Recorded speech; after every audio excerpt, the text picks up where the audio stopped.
جب کچھ بھی نہیں تھا، صرف اللہ کی ذات تھی۔ اللہ نے سب سے پہلے پانی کو بنایا، پھر پانی کے اوپر اپنا عرش بنایا، پھر اللہ نے قلم بنایا اور قلم کو حکم دیا کہ لکھو، جو کچھ بھی قیامت تک ہونا ہے سب کچھ لکھ دو، اور قلم نے اللہ کے حکم سے سب کچھ لکھ دیا جو کچھ قیامت تک ہونا ہے۔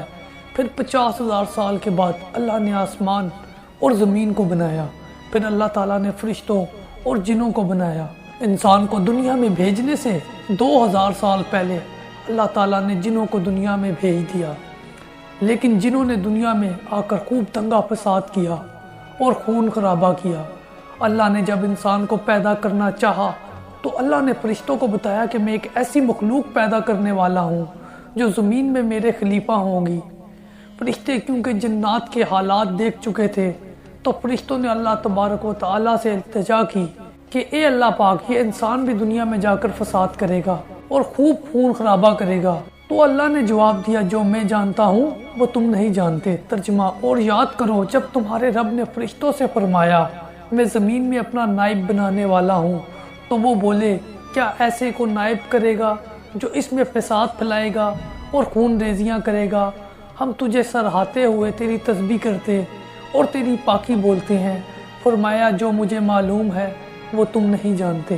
اللہ نے اسرافیل، میکائیل اور جبرائیل علیہ السلام کو باری باری زمین پر بھیجا کہ جا کر زمین کے چاروں کونوں سے مٹی لے آؤ، میں نے انسان کو پیدا کرنا ہے۔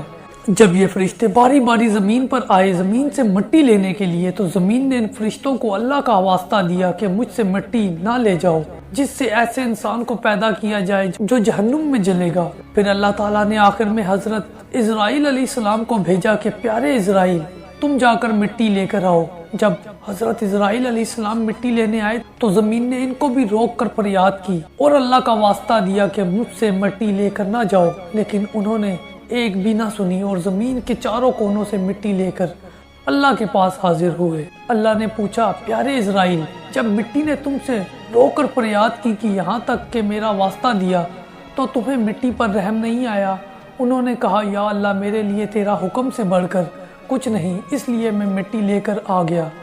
اللہ نے فرمایا، پیارے اسرائیل، آج کے بعد انسان کو مارنے کی ذمہ داری میں تمہیں سونپ رہا ہوں۔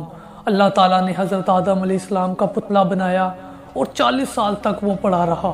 اللہ نے آدم علیہ السلام کے پتلے پر 39 سال تک غم کی بارش اور 1 سال تک خوشی اور راحت کی بارش برسائی، اور اس میں انسان کو 2 سبق دیے کہ دنیا میں غم بہت زیادہ اور خوشیاں بہت کم ہیں، اور دوسرا یہ ہے کہ غم کی رات جتنی طویل کیوں نہ ہو، خوشی ضرور آئے گی۔ 40 سال کے بعد جب آدم علیہ السلام کے پتلے کی مٹی بجنے والی مٹی بن گئی، ایسی مٹی جسے ٹھوکر لگنے سے آواز آتی ہو، تو اس سے اللہ تعالیٰ نے آدم علیہ السلام کو پیدا فرمایا۔ ترجمہ: اسی نے انسان کو ٹھیکرے کی طرح کھنکھناتی مٹی سے بنایا۔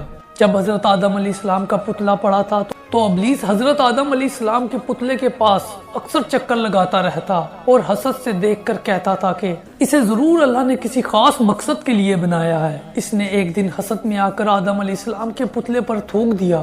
اللہ نے حضرت جبرائیل علیہ السلام سے کہا، پیارے جبرائیل، آدم کے پتلے سے جا کر اس تھوک کی جگہ کو اکھاڑ لو۔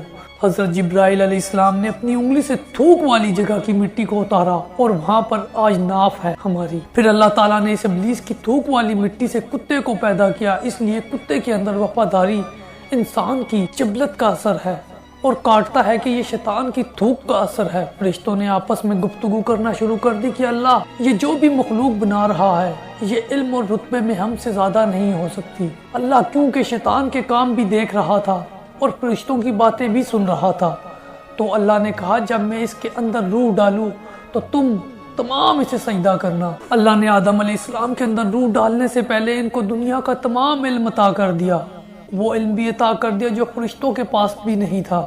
جب آدم علیہ السلام کے اندر روح ڈل چکی، اللہ نے حضرت آدم علیہ السلام سے ان چیزوں کے نام پوچھے جو فرشتوں کو بھی نہیں پتا تھے، اور پھر فرشتوں کو فرمایا، دیکھو میں کہتا تھا نا، جو میں جانتا ہوں وہ تم نہیں جانتے۔ ترجمہ: اور اللہ تعالیٰ نے آدم کو تمام اشیاء کے نام سکھائے، پھر سب کو ملائکہ پر پیش کر کے فرمایا، سچے ہو تو ان کے نام بتاؤ۔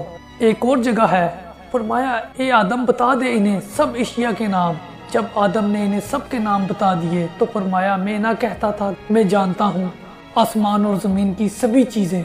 کیونکہ اللہ شیطان اور فرشتوں کی گفتگو سن چکا تھا، شیطان کو حسد اور فرشتوں کو اپنی عبادت پر غرور تھا، تو اللہ نے دونوں سے کہا کہ آدم علیہ السلام کو سجدہ کرو، اور یہ سجدہ اس لیے تھا کہ اللہ دونوں کو باور کرانا چاہتا تھا کہ یہ جو بھی ہے مخلوق ہے، اس کا اسٹیٹس فرشتوں اور جنات سے کہیں زیادہ ہے۔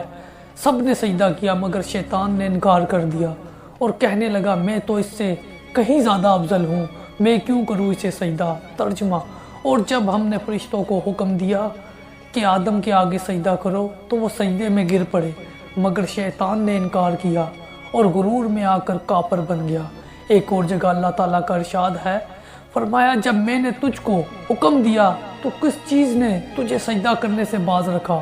اس نے کہا کہ میں اس سے افضل ہوں، مجھے تو نے آگ سے پیدا کیا اور اسے مٹی سے بنایا۔ اللہ نے شیطان کو جنت سے نکالا اور کہا کہ دفع ہو جا یہاں سے، فرمایا تو بحشت سے نکل، تجھے شایع نہیں کہ یہاں غرور کرے، پس نکل جا یہاں سے، تو ذلیل ہے۔ جب اللہ نے کہا کہ نکل جنت سے تو ڈر گیا کہیں اللہ نافرمانی کی سزا میں مجھے فنا نہ کر دے، تو منت کرنے لگا کہ یا اللہ مجھے قیامت تک کے لیے زندگی دے دے۔ زندگی کی بھیک مانگنے لگا تو اللہ نے کہا جا تجھے دے دی مہلت۔ اسی طرح قرآن پاک میں ہے کہ کہنے لگا پروردگار مجھے اس دن تک مہلت دے جب لوگ مرنے کے بعد زندہ کیے جائیں گے۔ فرمایا کہ تجھے مہلت دی جاتی ہے۔ جیسے ہی اللہ نے مہلت دی تو گارنٹی مل گئی کہ اللہ وعدے کا پکا ہے، اب مہلت مل گئی ہے تو سزا تو نہیں دے گا، تو اللہ پر بہتان لگانا شروع ہو گیا کہ تو نے مجھے گمراہ کیا، اب میں بھی تیرے بندوں کو قیامت تک گمراہ کروں گا۔